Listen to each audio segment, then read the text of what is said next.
Assalamualaikum warahmatullahi wabarakatuh. Ya teman-teman, perkenalkan nama saya Syafri Latif. Saya mahasiswa jurusan Psikologi Islam Fakultas Psikologi UIN Raden Fatah Palembang. Nah, baik teman-teman, dalam video saya kali ini saya akan memenuhi tugas dari mata kuliah Psikologi Pendidikan, di mana saya akan membahas tentang konsep dasar psikologi pendidikan. Nah, saya akan membahas secara singkat apa saja yang akan kita bahas nanti. Ya, kita akan membahas sebelum kita membahas tentang psikologi pendidikan, kita akan membahas terlebih dahulu apa sih pengertian psikologi, kemudian beberapa para ahli dengan pengertian-pengertiannya, lalu apa saja kunci dari psikologi, kemudian apa saja nih cabang ilmu dari psikologi. Kemudian nanti kita akan membahas ke pembahasan inti yaitu tentang psikologi pendidikan. Nah, baik teman-teman, langsung saja ke pembahasan, yaitu pengertian psikologi. Nah, psikologi ini berasal dari bahasa Yunani, yaitu psyche yang artinya ilmu, soul, mind, spirit, dan ruh. Kemudian logos yang artinya jiwa, nalar, dan logika. Jadi bisa kita simpulkan teman-teman, psikologi itu adalah ilmu yang mempelajari tentang jiwa, seperti itu ya. Nah, kemudian ada nih beberapa pendapat mengenai pengertian psikologi. Nah, yang pertama ada Bruno nih. Nah, Bruno di sini bukan Bruno Fernandes ya, bukan pemain sepak bola dari Portugal ya teman-teman ya. Karena ini lagi Piala Dunia ya teman-teman ya. Nah, Bruno di sini Bruno yang menyatakan pendapatnya mengenai pengertian psikologi teman-teman. Nah, dirinya berpendapat pengertian psikologi ini dibagi menjadi 3 bagian, yaitu yang pertama, psikologi adalah studi atau penyelidikan mengenai ruh. Nah, kemudian yang kedua, psikologi adalah ilmu pengetahuan mengenai kehidupan mental. Dan yang terakhir, psikologi adalah ilmu pengetahuan mengenai tingkah laku organisme. Nah, kemudian yang kedua ada Sandrock nih. Dia juga berpendapat bahwasanya psikologi adalah studi ilmiah tentang perilaku dan proses mental. Dan yang ketiga, ada menurut Syah tahun 2000, beliau juga berpendapat psikologi adalah ilmu pengetahuan yang menyelidiki tingkah laku terbuka ataupun tertutup pada manusia, baik individu maupun kelompok, dalam hubungannya dengan lingkungan. Nah, jadi kita bisa simpulkan ya teman-teman, bahwasanya psikologi itu adalah sebuah perilaku dan adanya hubungan dengan lingkungan, ataupun proses-prosesnya itu membentuk terhadap lingkungan gitu. Jadi sehingga dengan interaksi dengan lingkungan itu akan membentuk tingkah laku dari seseorang itu tersebut. Nah, kemudian di sini ada keywords ya teman-teman, atau kata kunci. Yang pertama itu ada scientific method, yang mana ini merupakan suatu pengetahuan dibangun melalui kerja ilmiah teman-teman. Seperti itu ya teman. Nah, kemudian ada behavior. Ya, pasti sudah banyak mengetahui behavior itu apa ya. Ya, behavior itu adalah tingkah laku. Namun secara spesifiknya itu bersifat observable behavior, atau sesuatu yang dapat kita lihat begitu ya teman-teman. Perilaku individu atau seseorang itu dapat kita lihat atau diamati secara langsung. Contohnya saja saat tersenyum, mungkin pas ketika tatap muka dengan rekan kita atau dengan orang lain. Nah, kita bisa mengamati nih perilaku ataupun tingkah laku secara spesifik gitu. Nah, jadi behavior ini adalah tingkah laku yang dapat kita amati secara langsung gitu. Nah, yang terakhir adalah mental process. Nah, mental process ini merupakan internal event atau sesuatu dari dalam dirinya. Jadi sepertinya itu kayak lebih ke arah perasaan gitu ya teman-teman. Baik perasaan sedih, bahagia, cemas, atau berpikir. Nah, hal-hal yang seperti itu tidak bisa kita lihat secara kasat mata begitu teman-teman. Jadi tidak seperti yang behavior tadi. Kalau behavior tadi itu kita bisa mengamatinya secara langsung. Nah, beda dengan mental proses ini kita tidak bisa mengamati secara langsung ataupun melihat dengan secara kasat mata. Ya teman-teman, cabang ilmu psikologi ini terbagi menjadi 8 ya. Yang pertama psikologi eksperimen, psikologi kepribadian, psikologi sosial, psikologi perkembangan, kemudian psikologi industri dan organisasi, dan yang akan kita bahas nih psikologi pendidikan, kemudian ada psikologi klinis dan konseling, dan yang terakhir ada psikologi kesehatan. Nah, kita akan bahas nih tentang psikologi pendidikan. Apa sih teman-teman psikologi pendidikan itu? Ya, mungkin dari teman-teman ada yang sudah mengetahui ya, apa saja yang dimaksud dengan psikologi pendidikan itu, bagaimana sih psikologi pendidikan itu sebenarnya, ya seperti itu ya teman-teman. Menarik sih sebenarnya kita bahas, karena ya setiap ilmu itu, setiap ada manusia nggak mungkin nggak ada namanya ilmu psikologi ya teman-teman ya. Baik, kita akan bahas psikologi pendidikan. Apa sih pengertian psikologi pendidikan ya teman-teman ya? Jadi, psikologi pendidikan atau educational psychology adalah studi mengenai tingkah laku manusia dalam kegiatan belajar dan pembelajaran, dan juga penerapan konsep dan teori-teori psikologi dalam kegiatan belajar ataupun pendidikan. Nah, bisa kita ambil kesimpulan bahwasanya ya ilmu psikologi pendidikan adalah ilmu-ilmu yang mempelajari bagaimana cara belajar atau proses belajar mengajar dengan baik, dengan efisien, sehingga menimbulkan konsep belajar yang menarik untuk membuat seorang pendidik ataupun peserta didiknya menjadi sukses teman-teman. Nah, kemudian teman-teman, psikologi pendidikan adalah cabang dari psikologi yang memfokuskan diri pada pemahaman tentang proses belajar dan pembelajaran dalam lingkungan pendidikan. Nah, dan yang terakhir, pendidikan adalah sebuah bidang studi yang berhubungan dengan penerapan pengetahuan tentang perilaku manusia untuk usaha-usaha kependidikan. Nah, jadi kita bisa simpulkan nih, kita bisa artikan bagaimana psikologi pendidikan itu adalah akumulasi pengetahuan, kebijaksanaan, dan teori-teori yang didasarkan pada pengalaman yang mestinya sudah dimiliki oleh setiap guru untuk memecahkan masalah-masalah pengajaran sehari-hari dengan cerdas, dengan baik, dan dengan bijaksana. Nah, psikologi pendidikan tidak dapat memberitahukan kepada guru apa yang harus dilakukan nih, tetapi ini dapat memberikan prinsip untuk digunakan dalam mengambil keputusan yang lebih baik gitu. Jadi dengan psikologi pendidikan ini, seorang pendidik atau pengajar bisa paham ya bagaimana dengan cara yang bijaksana, dengan cara yang baik untuk mewujudkan peserta didiknya ini menjadi sesuatu ataupun memiliki keterampilan ataupun motivasi belajar yang sangat baik gitu teman-teman ya. Nah, kemudian yang terakhir ini kita akan membahas tentang bagaimana peran dan manfaat psikologi pendidikan.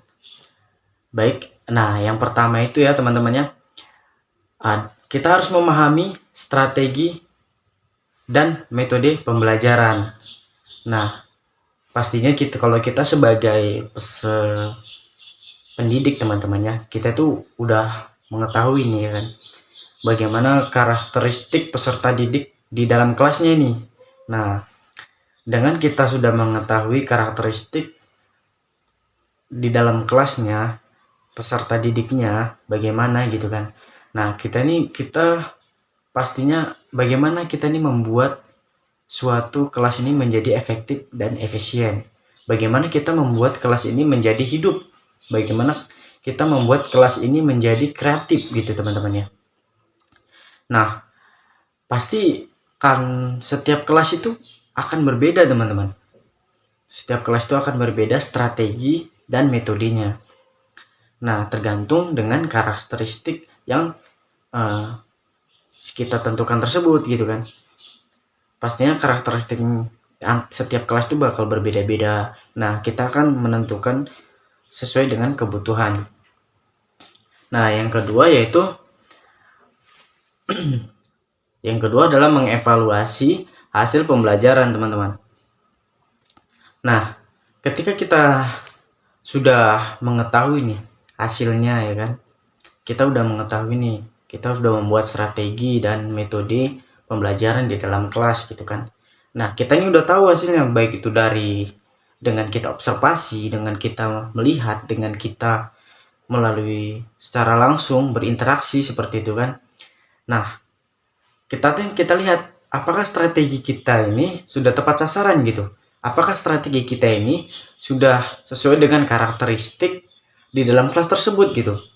Nah, kita lihat dengan hasil pembelajarannya itu bagaimana seperti itu ya kan. Nah, ketika hasil pembelajarannya itu contohnya misalnya saja ada beberapa siswa ini memiliki nilai yang kurang baik gitu, atau nilainya itu tidak cukup seperti itu ya teman-teman. Nah, bagaimana cara kita mengevaluasinya itu ya kita lihat bagaimana motivasi belajar dari peserta didik ini. Nah, itu nanti kita akan bahas di step selanjutnya, yaitu step nomor sekian ya teman-teman ya. Nah, dan yang ketiga itu ada membentuk kepribadian pendidik.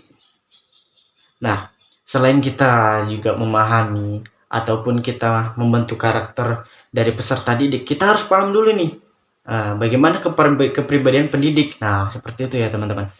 Jadi peran pendidik ini sangat besar gitu, memberikan pengaruh yang sangat besar bagi sikap peserta didik gitu. Nah, karakteristik dalam proses pembelajaran itu atau peserta didik atau siswa tergantung terhadap pendidiknya seperti itu teman-teman. Jadi seorang pendidik itu harus mengajar, sebelum mengajar itu kita harus mengetahui siapa sih diri kita ini gitu ya kan. Kita terus mengenali kepribadian diri kita sendiri. Nah, gunanya psikologi pendidikan itu untuk mengkaji nih pengembangan sebuah potensi dengan kecakapan yang dimiliki oleh peserta didik. Nah, dengan interaksi antara individu, dan umumnya untuk membantu pendidik atau guru menentukan untuk punya pemahaman yang baik ya, seperti itu teman-teman. Nah, tentang dirinya sendiri, sehingga melalui pemahaman terhadap diri sendiri itulah. Nah, nanti dengan seorang pendidik itu atau seorang guru nantinya dapat mengajar secara bijaksana. Nah, jadi seperti ini teman-teman. Dengan kita mengenal kepribadian kita gitu kan, harus menentukan kepribadian pendidik. Nah, kita ini tahu bagaimana caranya untuk memberikan pengajaran gitu, untuk memberikan pengajaran terhadap peserta didik, sehingga ya kita lakukan itu mengajarnya itu secara bijaksana gitu, secara efisien, secara tegas seperti itu ya teman-teman. Ya tentunya hal ini tidak bisa kita lakukan sekali dua kali dalam mengajar gitu kan. Kita tidak bisa melakukan ini dengan instan gitu ya teman-teman. Tidak mungkin seorang pengajar yang baru 1, 2, 3 kali pertemuan bisa membentuk kepribadian kita gitu ya kan. Nah, tetapi dengan cara kita terus belajar, cara kita terus menggali ilmu-ilmu, nah kita tidak putus asa, maka kita tuh pasti ada kemunculan terhadap diri sendiri untuk memberikan pengajaran terhadap peserta didik ini secara bijaksana teman-teman. Nah teman-teman, untuk yang nomor 4 yaitu membentuk prestasi belajar. Nah, ketika kita sudah memberikan pengajaran yang optimal kepada seorang peserta didik ataupun siswa, maka peserta didik itu nantinya akan juga memiliki prestasi belajar yang optimal juga. Jadi ketika kita mengajar, kita sudah memberikan yang terbaik dan kita sudah menentukan karakteristik menemukan karakteristik yang sesuai seperti itu, sehingga murid-murid itu memiliki pemahaman yang baik. Nah, seperti itu. Sehingga mereka juga memiliki prestasi yang baik pula gitu. Nah, untuk yang kelima, memahami perbedaan antar siswa. Nah, ini perlu nih teman-teman ya. Kalau kita sebagai pendidik itu harus mengetahui nih perbedaan antar siswa ini seperti apa. Nah, karena guru atau pendidik harus memahami bahwa siswa ini tuh punya karakter dan sifat yang berbeda-beda gitu ya. Ya karena pengaruhnya itu dari lingkungan juga. Jadi kita sebagai pengajar harus bisa memahami karakteristik ataupun sifat-sifat dari peserta didik ini gitu. Dan yang keenam, menciptakan iklim belajar yang kondusif. Nah, teman-teman, dalam poin 6 ini kita harus mengetahui ataupun dengan kita mengetahui melalui teori-teori yang mengenai tentang psikologi pendidikan ini, maka guru ataupun pendidik mengetahui bagaimana caranya menciptakan iklim belajar yang kondusif. Kemudian poin yang ketujuh yaitu mengetahui keadaan emosi. Nah, dalam poin 7 ini ada kaitannya nih dengan poin kita yang keberapa tadi ya? Yang kelima ya teman-teman ya. Yaitu harus memahami perbedaan antar siswa gitu kan. Jadi dengan itu mengetahui keadaan emosi ini, kita memahami nih tentunya juga dapat memperlakukan siswa ini bagaimana gitu kan. Kita ini harus bisa memperlakukan peserta didik ini secara bijaksana begitu teman-teman ya. Ya, kita tidak bisa memperlakukan setiap peserta didik ini harus sama gitu kan, karena karakter mereka ini berbeda ya gitu ya teman-teman ya. Sangat erat kaitannya dengan yang poin 5 tadi. Nah, harus memahami keadaan siswa itu ya jangan sampai mereka itu tersinggung ya begitu teman, dengan kita mempengaruhi emosionalnya, maka motivasinya itu bakal berkurang teman-teman. Jadi bagaimana kita harus mengetahui keadaan emosi peserta didik agar keterampilan belajarnya ataupun motivasi belajarnya itu tidak terganggu teman-teman. Nah teman-teman, untuk poin ke-8 atau terakhir itu untuk meningkatkan motivasi belajar. Nah ini sangat berkaitan ya teman-teman ya. Yang jelas dia sangat berkaitan dengan yang poin ke-7 ataupun poin yang kelima. Nah, apalagi poin ke-7 nih. Nah, emosi ini sangat berpengaruh terhadap motivasi belajar, teman-teman. Ya, mungkin teman-teman boleh searching ya, atau boleh browsing di Google atau di internet mengenai ya pengaruh ataupun hubungan antara pengelolaan emosi dengan keadaan belajar ataupun prestasi belajar ataupun motivasi belajar. Nah, mengapa demikian? Ya karena sudah banyak penelitian yang menggali ataupun meneliti tentang hal itu. Bagaimana memang emosi itu sangat berpengaruh terhadap motivasi ataupun prestasi belajar. Nah, jadi ketika seorang peserta didik itu memiliki emosi yang stabil, maka dirinya akan belajar dengan baik, dan begitu juga sebaliknya teman-teman. Jika peserta didik ini keadaan emosionalnya atau emosinya sedang tidak baik, maka dia akan kesulitan nih. Dia akan kesulitan dalam belajar, dia tidak akan memiliki motivasi untuk belajar, dan dia akan terhenti gitu. Dia tidak akan memiliki rasa ingin belajarnya itu sudah tidak ada lagi gitu. Jadi kita sebagai pendidik itu harus bisa mengetahui keadaan emosi sehingga untuk menjaganya juga agar prestasi siswa ini tetap terjaga gitu teman-teman. Nah teman-teman, mungkin cukup sekian materi yang dapat saya sampaikan. Jika ada kurang dalam penyampaian materi saya mohon maaf, karena kesempurnaan itu hanya milik Allah Subhanahu wa Ta'ala ya teman-teman. Nah, saya Sapri Latif pamit undur diri. Terima kasih telah memberikan kesempatan. Sehat-sehat untuk kita semua. Semoga kita akan bertemu lagi di video selanjutnya. Assalamualaikum warahmatullahi wabarakatuh.